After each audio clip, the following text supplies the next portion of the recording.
We are a nation in decline, and now these radical left lunatics want to interfere with our elections by using law enforcement. It's totally corrupt, and we will never let it happen. This is the final battle. With you at my side, we will demolish the deep state. We will expel the warmongers from our government. We will drive out the globalists. We will cast out the communists, Marxists, and fascists. And we will throw off the sick political class that hates our country.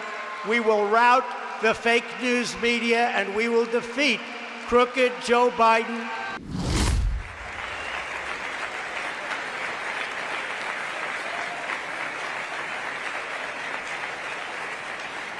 Thank you. Greetings from the free state of Florida.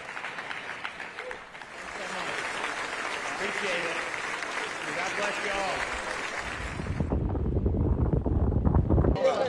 This brought you back to church. Wow. Wow. I'm sorry.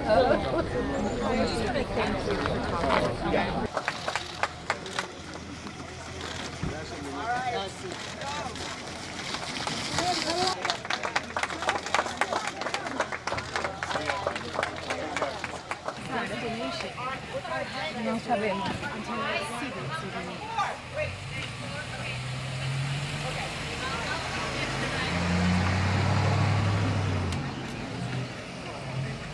We look at institutions, unfortunately, like our own FBI and Department of Justice, and we've seen the politicization of those institutions.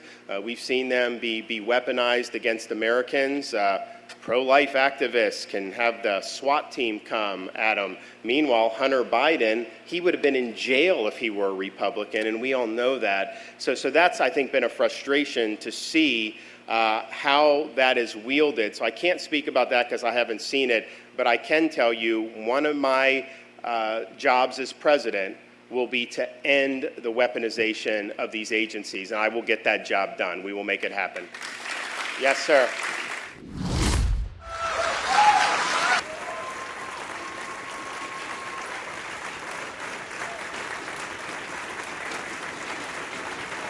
States of America.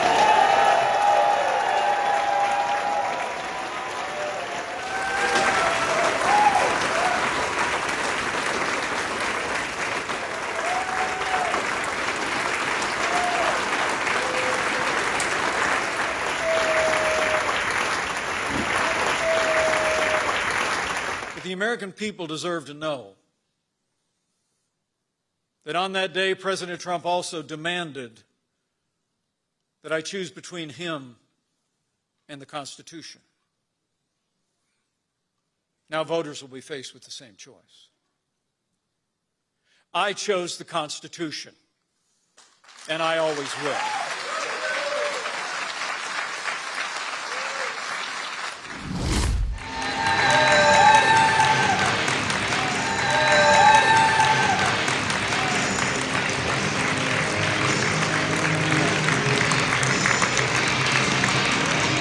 Over.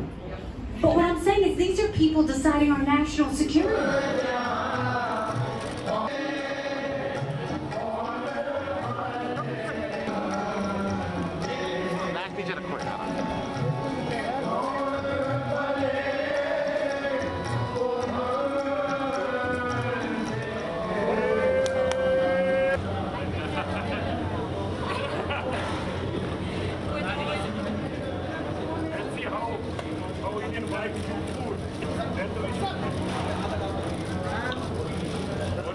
We need a president who unites Americans and brings out the best in them, even on the toughest subjects.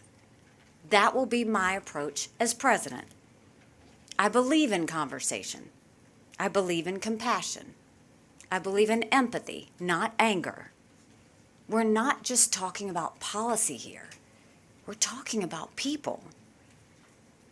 That's often lost in this debate, on the left and the right, but it's front of mind for me.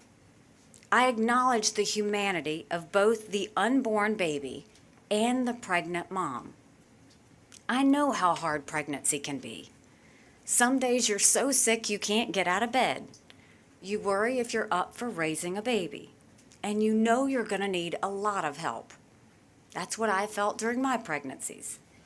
Many women have it much harder.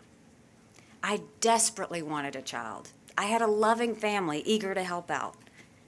But some moms never wanted to be pregnant at all.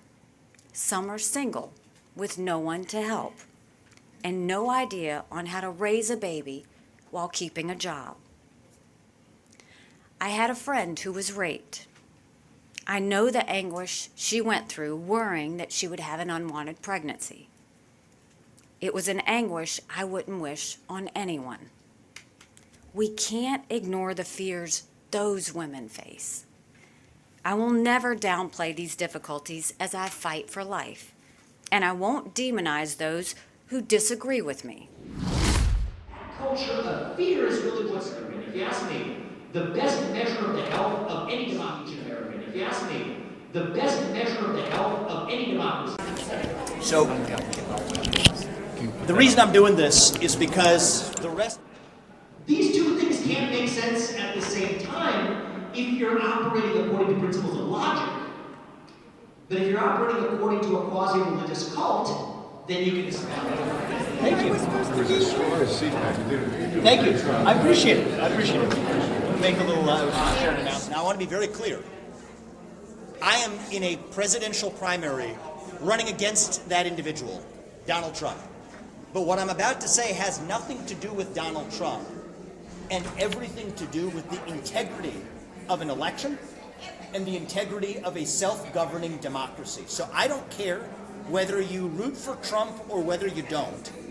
If you root for the integrity of our constitutional republic, then you need to be on the side of being really clear. We cannot have politically empowered prosecutors eliminating the opposition of a ruling party using arrest power. It is a sad day in America. It is a dark day in America if you have the ruling party in this country using police power to arrest its political opposition. That would be the beginning of the end as we know it. Old saying that says that if you say it often enough, it must be true. And the good news is the Democrats have literally bought into that premise that if you just say it often enough, it must be true. And we've heard the same story, rinse it, recycle it, and repeat it.